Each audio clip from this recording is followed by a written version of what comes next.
The floodlights buzzed like angry hornets overhead, casting long shadows across the frost-kissed turf of our college soccer field in Ann Arbor, Michigan. As the clock ticked past midnight, my cleats sank into the mud, lungs burning from the endless drills, when Coach Harlan's voice sliced through the night. "Damn it, Reyes. If you miss that shot again, you're running laps till dawn. Tell me why I shouldn't bench you right now." I turned, heart slamming harder than my pulse, and blurted out the truth I'd buried for months. "Because every goal I score is for you, Coach. It's always been about making you see me." That confession hung in the air like the last whistle of a tied game, raw and irreversible, as the wind whipped through the empty stands of the big house's practice grounds. Coach Harlan, tall, broad-shouldered, with that perpetual 5 o'clock shadow and eyes like storm clouds over Lake Michigan, froze, his clipboard dangling from one hand. I'd been on the University of Michigan Wolverines for 2 seasons now, a junior transfer from a nowhere community college in Texas, scraping by on scholarships and sheer grit. Soccer wasn't just my ticket out of a dead-end life. It was my armor, the one place where my queerness didn't feel like a liability. Back home in Laredo, I'd learned early to keep my head down. Family prayers at the Catholic Church every Sunday, whispers about that gay kid from the neighbors. But here, in the heart of the Midwest, under these lights, I'd built something real. A spot on the starting lineup, a brotherhood with the team, and yeah, this impossible crush on the man who'd molded us all into champions. His face didn't crack, not even a twitch. "Reyes," he said finally, voice low and edged with that gravelly timbre that could rally a stadium or gut-punch a player. "Get your ass to the locker room. We're done here." He turned on his heel, stalking toward the sideline shed, leaving me knee-deep in regret and the chill seeping through my soaked jersey. I wanted to chase him, to explain it wasn't some fever dream from exhaustion. It was real, born from stolen glances during film sessions, the way his hand lingered a beat too long on my shoulder after a solid save. But I didn't. Instead, I trudged back, the weight of my gear pulling me down like the secrets I'd carried across state lines. The locker room smelled of sweat, Benghazi, and the faint metallic tang of victory we'd chased all fall. Most of the team had bailed hours ago after the regular session, but I'd stayed, volunteered for extra drills, anything to linger in his orbit. As I peeled off my mud-caked socks, replaying the words in my head, the door banged open. In walked Jax, my roommate and the team's golden boy striker, all easy grins and tousled blonde hair that screamed Midwestern privilege. "Dude, you look like you got hit by a truck. Coach ride you hard again." He tossed me a Gatorade, flopping onto the bench beside me. Jax was the kind of guy who made straight seem effortless, captain of the frat, heir to some auto parts empire in Detroit, and the only one who'd clocked my vibe without judgment.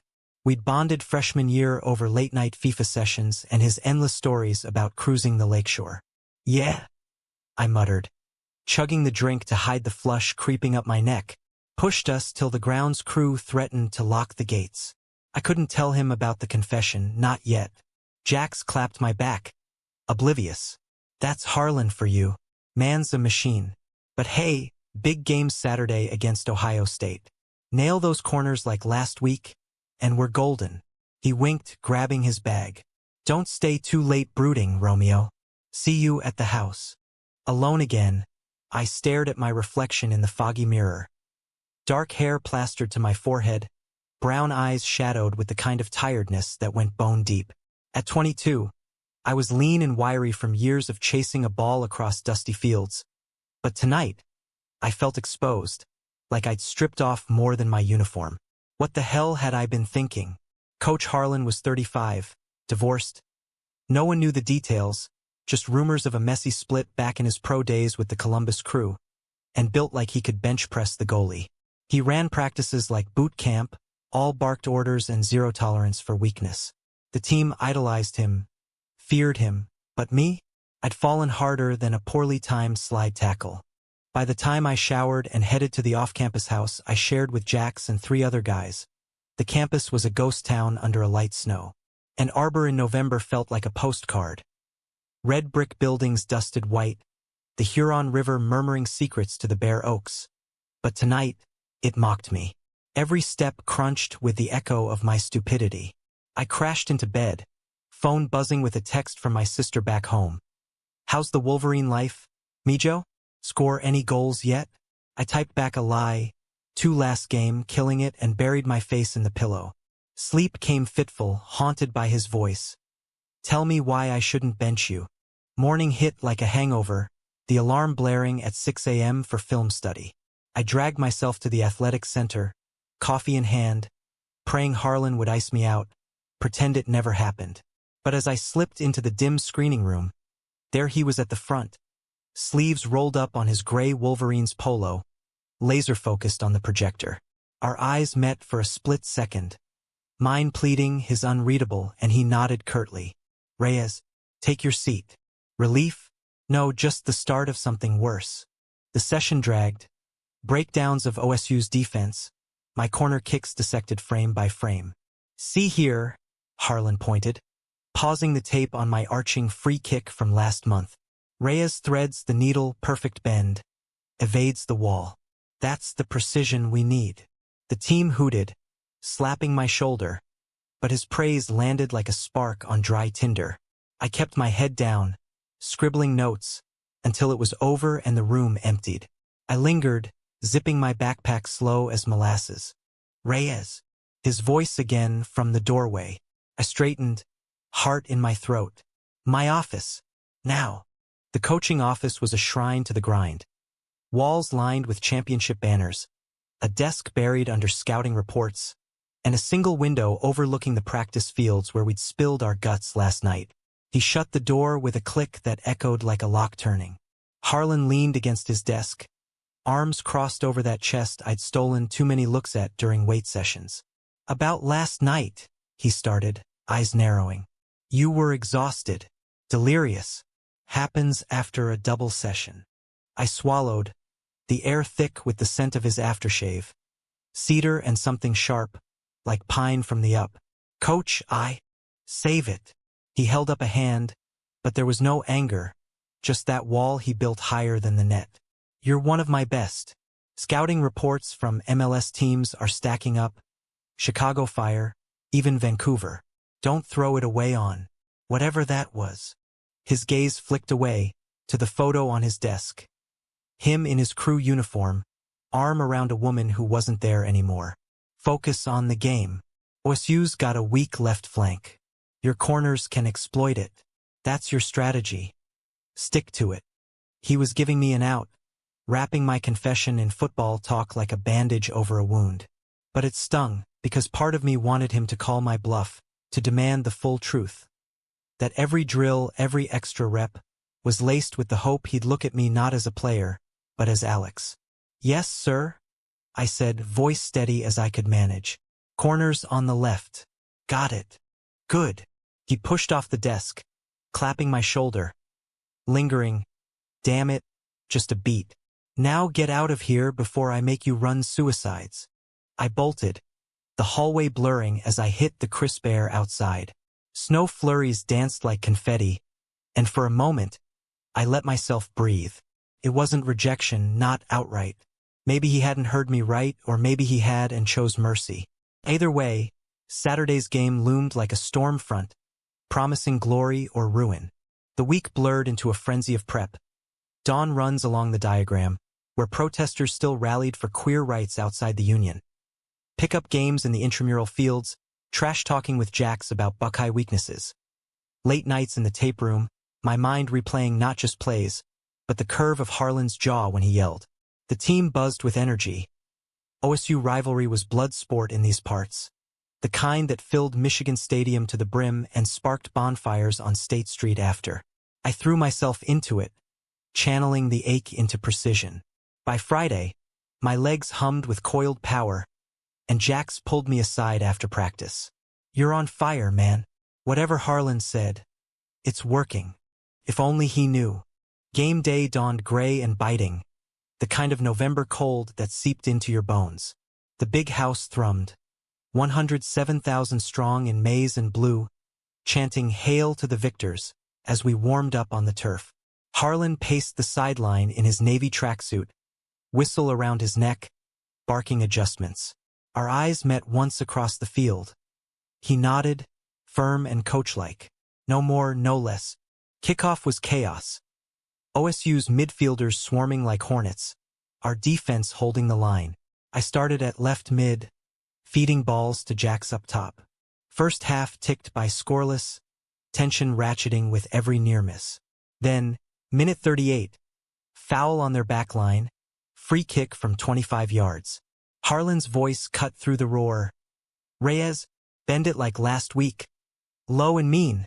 I stepped up, heart pounding, the wall jumping in my peripheral. Wind off the lake tugged at the ball. I struck it clean, curling, dipping, threading the gap. Kissed the post and bulged the net. The stadium erupted, maze exploding like fireworks. Jax mobbed me, screaming, "That's my boy!" But as I jogged back, pumping my fist, I searched the sideline. Harlan's face, stoic, but his eyes held something fierce, proud. For you, I thought, the word silent this time. Halftime in the locker room. Harlan's pep talk was fire and brimstone, veins bulging as he sketched OSU's flanks on the whiteboard. Reyes owns that left side. Keep feeding him. The team roared assent, but when he dismissed us, he caught my arm. Nice finish. Keep it up. His grip was iron, thumb brushing my bicep accidental-like. Or not. I nodded, mute, and hit the field renewed. Second half exploded. OSU equalized on a counter. Sloppy marking on our part, but we pushed back. Minute 72, corner kick, my ball. The set piece sailed in, Jax rising like a god for the header. Goal. 2-1. Pandemonium. But in the scrum, I caught an elbow to the ribs. OSU's enforcer, smirking as he trotted away. Harlan signaled sub, but I waved him off. I'm good. 80 minutes. Fatigue clawed at us all. OSU pressed, their keeper a wall. Then, a turnover, my steal in midfield, bolt forward, cross to Jax. He one-timed it, saved. Rebound fell to me, 10 yards out. Time slowed. The crowd a thunderous blur. Snow swirling, Harlan's silhouette on the sideline. I struck it true, top corner, keeper sprawling. 3-1. Final whistle blew minutes later, victory sealed. The field became a mosh pit. Teammates piling on. Foam fingers waving. The alma mater swelling. Jax lifted me onto his shoulders, parading me like a trophy. But through the chaos, Harlan approached, helmet under arm, a rare half-smile cracking his facade. Hell of a game, Reyes. That's the strategy, your strategy. His hand found my shoulder again, steadying me as Jax lowered me down. Up close, under the lights, his eyes weren't storm clouds anymore. They were clear, searching. We need to talk. After the party. The word hung there, promise or peril, as the confetti rained down. The post-game bonfire on South State Street was the stuff of legends. Barricades of sawhorses groaning under kegs. The air thick with wood smoke and the bass thump of Sweet Caroline, blasting from portable speakers. Frat houses spilled revelers onto the lawns. Maize jerseys streaked with beer and grass stains. The rivalry's edge dulled to euphoric haze. Jax dragged me through the throng. A red solo cup thrust into my hand. 3 goals assisted, 1 scored. You're the MVP, Alex. Shots on me all night. His arms slung around my neck, brotherly and boisterous. But my mind was elsewhere, snagged on Harlan's words like cleats in turf. We claimed a spot by the fire pit, flames leaping high enough to lick the starry sky, casting flickering shadows on faces flushed with triumph. Teammates swapped war stories. OSU's keeper's howler on my corner. The ref's phantom call that almost cost us. I laughed along, the burn of whiskey chasing the adrenaline crash, but every crackle of the logs echoed his voice. We need to talk. What did he mean? A dressing down for the confession? Or something more, the kind of talk that bridged the gap between sideline and shadows? Hours blurred. Chugs of cheap tequila. A sloppy dance circle where I let Jax spin me like a top.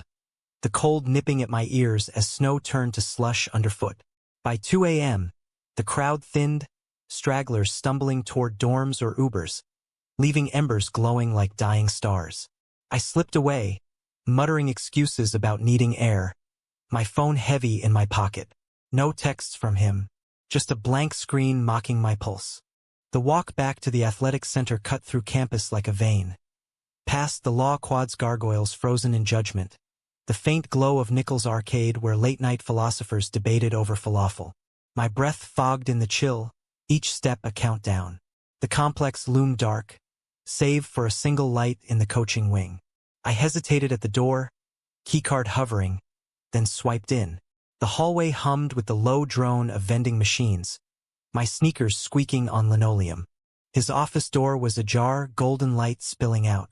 I knocked soft, heart jackhammering. "Come in." Harlan sat at his desk, tie loosened, sleeves shoved to elbows, a half-empty bottle of Maker's Mark and 2 glasses waiting like an invitation. The room felt smaller, intimate. The banners silent witnesses, the window framing a campus asleep under fresh powder. "Sit," he said, pouring amber liquid with steady hands. "You earned this." I dropped into the chair opposite, the leather creaking under me. Up close, without the armor of practice gear, he looked human, lines etched around his eyes from too many sunless mornings, a faint scar above his brow from some long-ago collision. "Coach, about the game. Call me Nate, Alex. Off the clock." The name landed soft, unfamiliar on my tongue, like tasting forbidden fruit. Nate, not the mythic Harlan who'd turned around the program in 3 years, but the man who'd paced these halls since his own playing days at M. I took the glass, our fingers brushing, electric, accidental. "To the win," he toasted, clinking mine. The whiskey burned smooth, warming the knot in my chest. We talked football first, safe ground. OSU's tactical flaws, my evolving set-piece game. The scouts who'd cornered him post-whistle with clipboards and murmurs of draft projections. His voice, that gravel softened by the hour and the drink, wove stories I'd only heard in fragments. His pro stint cut short by injury, the divorce that chased him back to coaching. "Lost more than a wife," he said, staring into his glass. "Lost the fire for a while. This job, it brought me back." I nodded, emboldened by the haze. "You brought us back, Nate. The team's tighter because of you. I'm tighter." The words slipped, double-edged, and his eyes lifted sharp, assessing. Silence stretched, thick as the smoke from the bonfire still clinging to my jacket. "Last night," he said finally, setting his glass down with deliberate care, "you said something under those lights, about the goals, being for me." His jaw tightened, but he didn't look away. Was that the exhaustion talking? Or? My throat closed, the whiskey souring in my gut. This was it, the fork in the road, truth or retreat. I could laugh it off, blame the fatigue, keep the wall up. But his gaze held me, vulnerable in a way I'd never seen, like he was handing me the whistle. "No," I whispered, the word cracking. "It wasn't. Every practice, every shot. It's because I see you, Nate. Not just the coach. The way you push us, believe in us, believe in me. It's more than the game." He exhaled slow, rubbing a hand over his face. "Christ, Alex, you're 22, talented as hell with the world at your feet. And I'm the guy who yells at you for bad footwork." A ghost of a smile, bitter. "You don't know what you're saying." "I do." I leaned forward, elbows on knees, the desk a chasm between us. "I've known since orientation week, when you pulled me aside after tryouts and said I had fire in my veins. No one's ever said that to me. Back home, I was the quiet kid dodging slurs, hiding who I am. Here, you made me feel seen. And yeah, it's messy. You're my coach. But it's real." Nate's eyes darkened, not with anger, but something deeper. Conflict warring across his features. He stood abruptly, pacing to the window, silhouetted against the night. "I hear you. God, I do. You're not the first player to admire me like that. But it's a line, Alex. Cross it, and everything burns. The team, your shot at the league, my job." He turned, voice raw. "And me? I'm not out. Haven't been since college, when coming out meant losing everything. The crew, the scouts. It was easier to bury it. The admission hit like an equalizer in stoppage time, shocking, shifting the field. Nate Harlan, the Ice King of the Wolverines, carrying the same weight I'd shrugged off in stolen moments at pride parades downtown. Then why invite me here? I pressed, standing to, closing the gap to mere feet. The air hummed, charged. Why the talk? Because you're under my skin, he admitted, voice barely above a whisper. That fire? It's mutual. Watching you out there tonight, bending the world to your will. It's intoxicating. But we can't. Not like this. He stepped closer, close enough I could see the pulse at his throat, feel the heat radiating off him. My hand lifted, unbidden, tracing the line of his jaw, rough stubble, warm skin. He didn't pull away. Instead, his eyes fluttered shut, a sigh escaping as he leaned in. Our lips met, tentative, whiskey-sweet and trembling, the kiss a revelation. Soft at first, then deepening with the hunger we'd both starved. His hands found my waist, pulling me flush, the desk edge biting into my hip as I arched against him. It was everything. Fire and rain, victory and vulnerability, until he broke it, forehead to mine, breathing ragged. Alex, we stop now, before it's too late. I nodded, dazed, the world tilting. Okay. But as I gathered my jacket, stealing one last look, I knew the line was crossed, and there was no going back. The next days were a tightrope, practices amped for playoffs, but the air between us crackled, stolen glances over water breaks, his hand on my back a beat longer during huddles. The team noticed nothing. Jax just ribbed me about my post-win glow. Off-field, we texted sparingly, logistics for a strategy session at his off-campus bungalow in Carytown, disguised as film review. I told myself it was harmless, just talks, building trust. But the memory of that kiss lingered like turf burn, raw and insistent. Friday brought storm clouds, literal and not.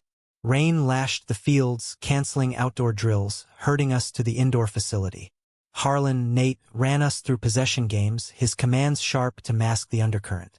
Midway, Jax pulled a hamstring on a sprint, minor, but enough to sideline him for the quarterfinal against Penn State.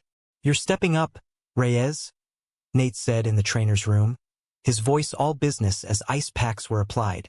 Captain's armband's yours. The weight settled heavy. Jax grinned through the pain. Don't fuck it up, skipper. But alone with Nate later, taping ankles in the supply room, the tension snapped. This is insane, I muttered, scissors snipping tape. Me leading? With us? He glanced over, eyes stormy. You've got this.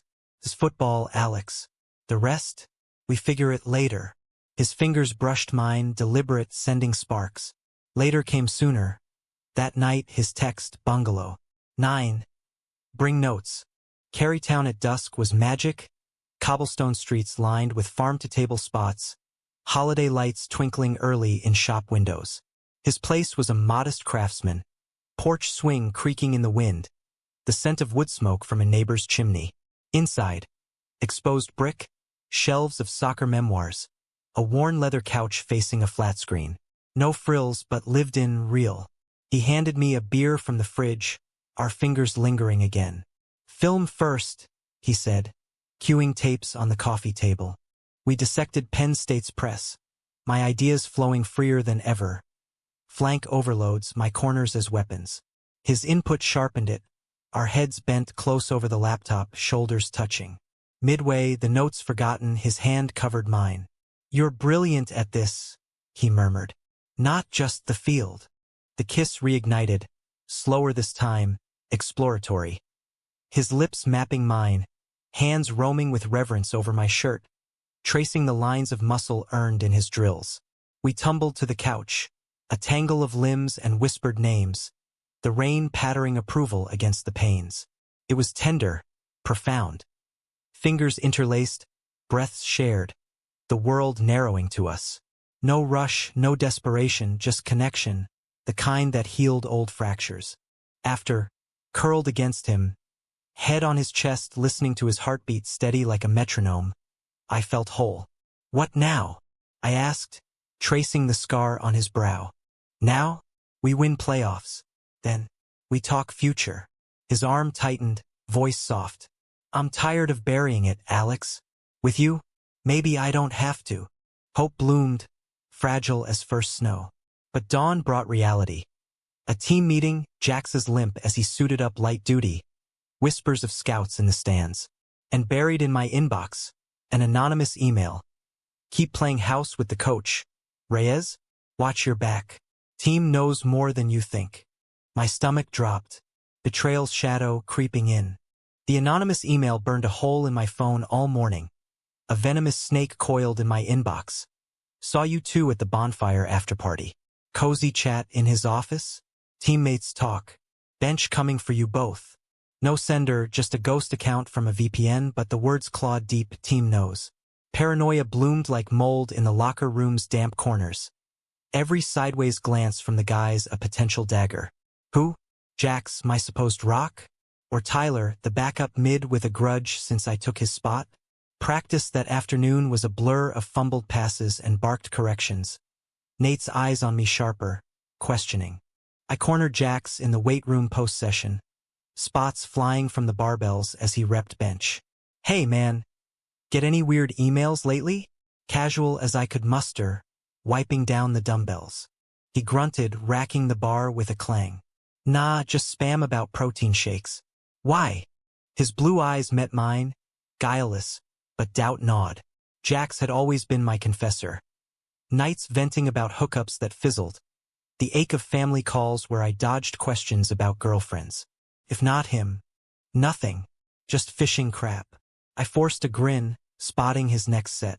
But the seed was planted, trust fracturing like cheap cleats. Nate texted later, all good. And I replied, yeah, just heads up, possible leak. His response, handle it. Focus on Penn State. Easy for him. He wasn't the one with a career on the razor's edge. That night, alone in the house, Jax at physio, others at a dive bar, I paced the kitchen, island cluttered with takeout boxes and my laptop. I scoured the email headers, nothing traceable, then dove into team group chats, hunting for tells. A meme from Tyler about coaches playing favorites. A cryptic emoji from reserve goalie Pete. Paranoia or pattern. Sleep evaded. Dreams a mashup of red cards and shadowed figures. Dawn broke with a vengeance. The quarterfinal against Penn State, a midday slot under a relentless sun that melted yesterday's snow into muddy slop. The stadium pulsed. Sold out for the NCAAs. Alums in suits mingling with students waving foam hammers. I strapped on the captain's band pregame. The fabric rough against my wrist. Nate's pre-talk ringing. Own the midfield, Reyes. Set the tone. Kickoff was ferocious. Penn State's physical.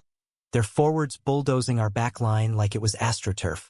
I orchestrated from deep, pings to the wings, my corners whipping in dangerous. Halftime tied 1-1. Jax subbed on gingerly, feeding me a through ball that I curled wide. Nate's adjustments at the break were gold. Drop the press, hit on counters. Second half, minute 65. Steal, sprint, cross, Jax buried it. 2-1. The roar shook the rafters, but elation soured quick. As we celebrated, Tyler jogged over, face twisted. Nice assist, cap too bad it's bought. He spat the words low, venomous, before melting into the huddle. Bought? My blood iced. Post whistle, with us advancing. I pulled him aside in the tunnel.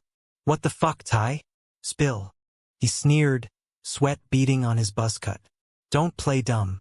You and Harlan, Nate, sucking up for starts. Whole team's buzzing. Anonymous tip to the AD? Yeah, that was me. Keep your fairy tale off the field. Rage surged, fists clenching. You jealous hack. It's not. But security loomed, game officials nearby. I swallowed it, storming to the bus instead. The ride back was silent hell. Teammates' chatter dying as whispers spread.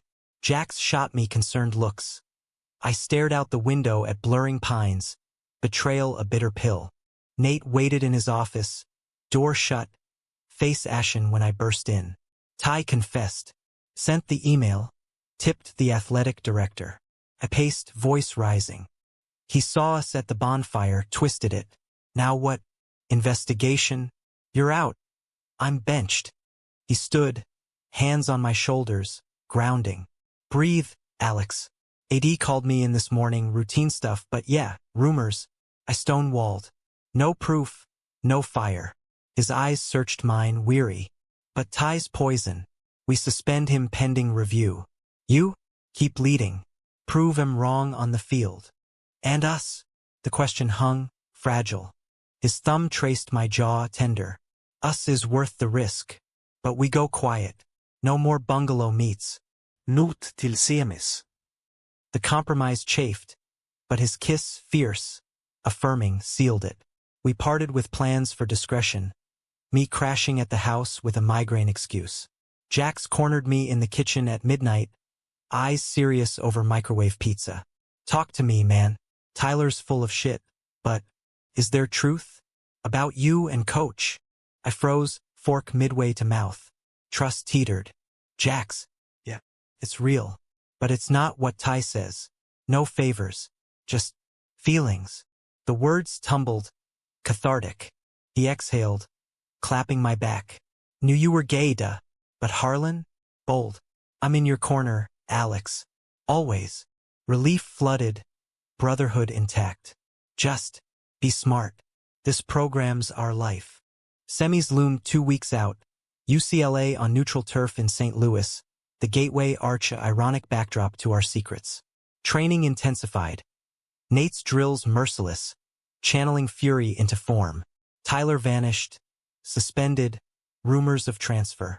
The team rallied, bonding over axe throwing at a campus bar, where I dodged questions with deflections. Off-field, Nate and I navigated minefield, texts coded as playbook updates, chance meetings in the alcove by the trophy case, hands brushing in shadows. One night, insomnia drove me to the empty field, cones set for solo drills under sodium lamps. Footwork sharp, but mind wandered. Futures colliding, MLS dreams, his contract renewal, the specter of coming out in a league still shedding its homophobia. A figure emerged from the dark. Nate, tracksuit zipped against the bite. Couldn't sleep either? We ran patterns together, silent sync. Pass, trap, one touch. Then, breathless on the sideline, he pulled me close. I love this. Us, moving like one. His whisper against my ear, lips grazing. The kiss that followed was urgent. Rain starting to spit, soaking us through. We broke apart laughing, drenched, alive. But dawn brought headlines. Wolverines midfielder Reyes linked to Coach in rumor mill. Ethics pro blooms? Local sports blog, anonymous source. Ty's parting shot. Panic hit. Nate's phone blew up with voicemails. Mine with texts from panicked agents. The AD summoned us separately. No evidence, he grumbled. But optics suck. Lay low, win the semi, or it's headlines we can't spin. Pressure mounted like a full field press. I threw into training, weight sessions till my quads screamed. Film till my eyes blurred. Nate mirrored it, his cool cracking in private. If it costs you the draft. Guilt laced his words, but I shut it down. We fight together. Travel to St. Louis was tense. Chartered bus humming with forced levity, Jack's blasting playlists to drown doubts. The dome awaited, artificial turf gleaming under vaults. UCLA's surfboard tans a contrast to our pale grit. Pre-game, Nate's speech voice steady. This is legacy. Play for each other. His eyes on me, private fire. Kickoff. UCLA's speed overwhelmed early. Their winger torching us for 1-0. Halftime fuming, Nate's whiteboard magic. Switch to 4-3-3, my license to roam. Second half ignited, my intercept, long ball to Jack's equalizer. Then, minute 82, free kick, 28 yards. The wall loomed, crowd a neutral roar. Nate's nod from sideline. Your strategy. I struck it venomous. Swerve, dip, keeper wrong-footed. Net ripple, 2-1. Final whistle. Semis ours, finals berth sealed. Elation exploded, but in the locker spray of champagne, Ty's ghost lingered. A leaked photo in my DMs. Me and Nate at the field that night, blurry but damning, time-stamped. Betrayal's jaws snapped shut. The photo hit like a red card in extra time. Grainy shot of Nate and me on the practice field, silhouettes under the lamps, heads bent close in what could be strategy or sin. Timestamp, 2:17 a.m., 3 nights back. Sender, anonymous again with a taunt. Finals fodder. Come out or get out. My hands shook as I deleted it. Heart hammering in the hotel bathroom. The semi-victory high souring to dread. St. Louis's skyline twinkled mockingly outside. The arch a bent question mark. Finals against Duke in 3 days, but this could torch it all. I didn't tell Nate, not yet. Bus back to Ann Arbor was purgatory. Team toasting the win, Jack's cracking beers smuggled in coolers, but I nursed a water, stomach churning. His text pre-boarding, proud of you. Dinner after debrief? Went unanswered, my thumbs frozen. By campus, snow blanketing the quads like a shroud. I bolted to the house, crashing without a word. Morning brought fallout. The photo viral on a niche soccer forum, twisted into Wolverine scandal. Star mid and coach caught midnight tryst? Comments a cesspool, slurs, jeers, a few defenders calling bullshit. The AD's email, emergency meeting, 10 a.m. All parties. Nate's office by 9:45, his face thunderous. Photo printed on his desk like evidence in a trial. You saw it, he stated, not a question. Yeah. I slumped into the chair, the room closing in. Banners mocking our march to glory. Ty. Or someone feeding him. Doesn't matter. AD's suspending me pending investigation. You? Cleared to play finals. But PR's spinning mentorship mix-up. His laugh was hollow, hands raking through salt-flecked hair. Christ, Alex. I told you, lines crossed. Guilt knifed me. This is on me. I pushed. No. He rounded the desk, kneeling to eye level, hands framing my face. On us. And I'd do it again. The kiss was desperate, salt-tinged with unshed tears, his forehead pressing mine after. Win it for Michigan. For you. I'll fight this from the bench. The meeting was a blur. AD's stern gaze, compliance officer droning policies, lawyers murmuring NDAs. No contact off-field. The edict. Focus on the game. I nodded numb, escaping to the training room where Jax waited, ice bag in hand. Saw the crap online, he said, tossing me a towel. Ty's ass is grass. Confessed to planting the pic via drone or some shit. But media's circling. You okay? Honest? No. But his solidarity anchored. Gonna be.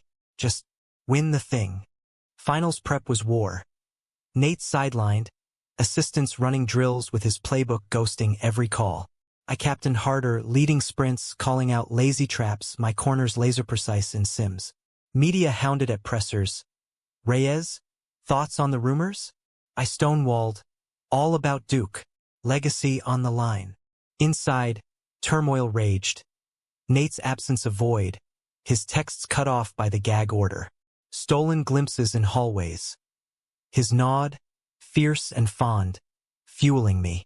Travel to the neutral site in Atlanta was armored, PR handlers buffering interviews, team sequestered in a bubble hotel overlooking Centennial Park. Duke arrived cocky, their pedigree gleaming. ACC champs, stars with nil deals flashing on ESPN. Pre-game walkthrough under the dome's Teflon sky, artificial breeze whispering doubts. Nate slipped in incognito, hoodie, ball cap, whispering last tweaks from the shadows. Exploit their right back.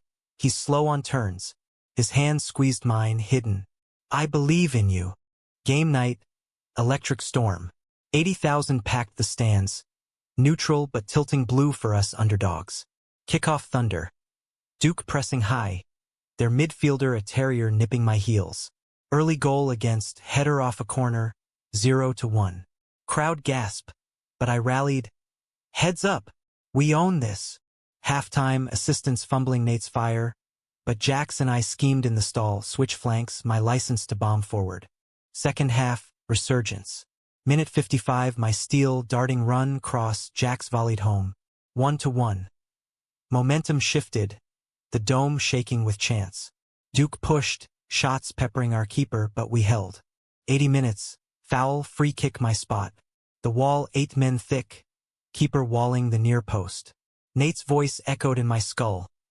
Bend it low, mean. I visualized curl, dip, far corner. Contact sweep. The ball arcing defiant. Kissing twine. 2-1. Final push. Duke's desperation. Extra time looming. 92. Turnover, counter, me to wing. Back to me 10 yards out. Open net, but defender lunging. I chipped it delicate. Lob over his slide. Drop into the kiss. 3-1. Whistle. Champions. Pandemonium. Trophy lift. Confetti blizzard. Jacks hoisting me as Mays rained. But in the melee, eyes found Nate on the edge. Tears streaking his face. Pride raw. Media swarmed, but I broke free, pulling him into a hug masked as coach player. We did it, I gasped. You did. His whisper, arms crushing. But joy cracked. Flashes popping, headlines brewing. Back in Ann Arbor. Parade down Main Street. Convertibles crawling. Fans 10 deep hurling cowbells.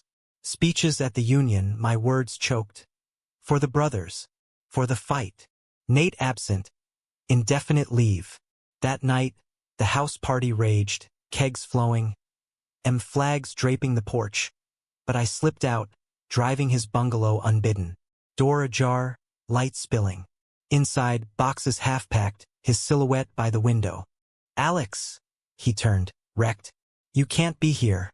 Investigation's peaking. If they. Screw it. I crossed the room, pulling him close. We won.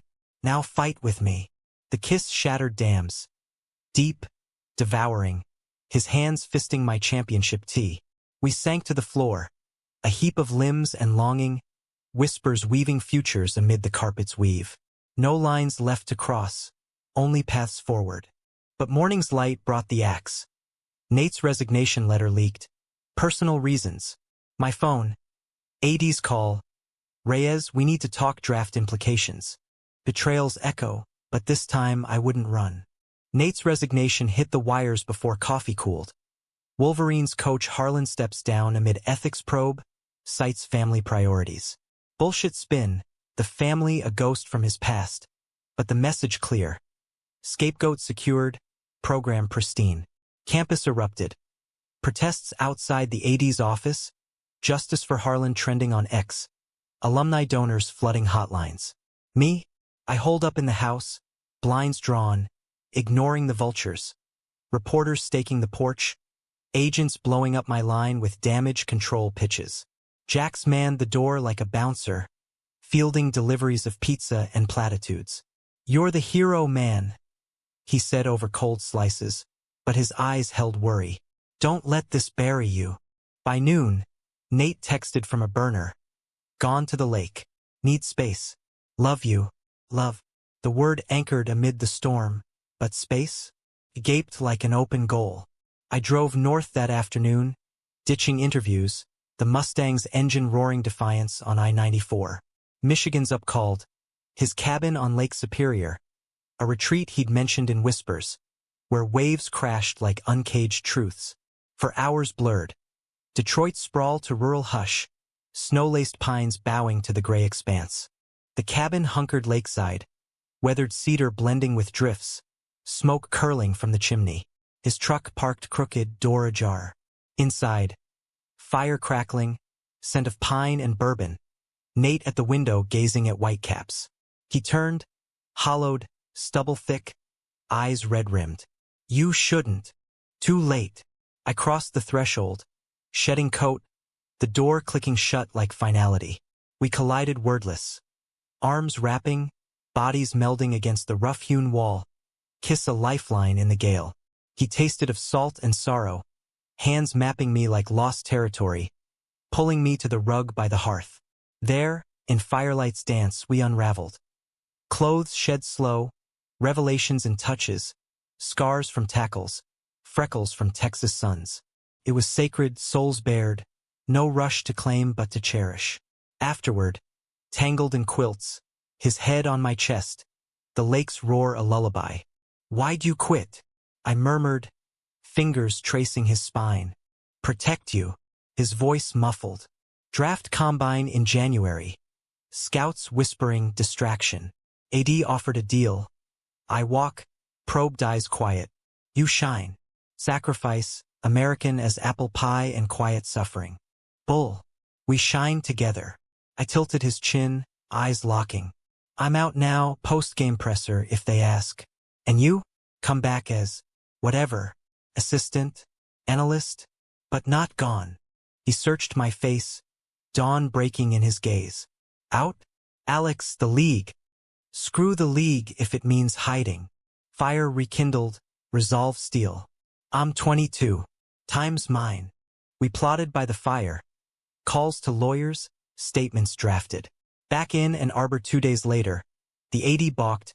PR nightmare. But protests swelled. Alumni like Megan Rapinoe retweeting solidarity. My coming out essay dropped on the Players' Tribune. Under the lights. A captain's confession, raw recount, Laredo shadows to Michigan fire, Nate not villain but catalyst. Views exploded, messages flooding. Support from icons, slurs from trolls, but Jax's first text, proud, brother. Beers on me. Nate returned not as coach but consultant, interim role, boundaries blurred to mentorship. The program adapted, sensitivity training mandated, rainbow patches on jerseys for pride games. My draft stock? Held, Chicago Fire called first round, but I held for Vancouver, their queer-inclusive Orga beacon. Signing day. Nate in the stands, suit sharp, our eyes meeting across the auditorium, promise sealed. Summer unfurled gentle. Road trips to Laredo, where Mama crossed herself then hugged fierce, whispering be happy, Mijo. Nate met her over tamales, charm disarming doubts. We settled in a Detroit loft, view of the river, walls lined with our banners. Nights grilling on the balcony, days training for pro debuts. No fairy tale. Scars lingered. Therapy sessions unpacking closets, media still prying. But love? It was the strategy that stuck. Fall brought returns. Me to the Caps, him to Columbus as assistant, long distance bridged by flights and FaceTime. First game back in Ann Arbor exhibition, crowd roaring my name. Half-time, under the stands, Nate waited. Kiss quick, fierce. Your goal tonight? For us. And it was hat trick, net rippling thrice, the stadium chanting Reyes. Reyes. Post whistle, mic in hand. This one's for the man who saw my fire first. Nate Harlan, coach, partner, home. The world shifted, but we stood firm, human, flawed, unbreakable. In America's heartland, under those same lights, we'd confessed not just strategies, but souls. And in the end, that was the win that lasted. Epilogue whispers. Years on, a cabin by the lake, our retreat. Rings exchanged quiet at dusk. Jack's best man toasting to bending the game and the rules. Life's no script, but ours? A story worth the long night.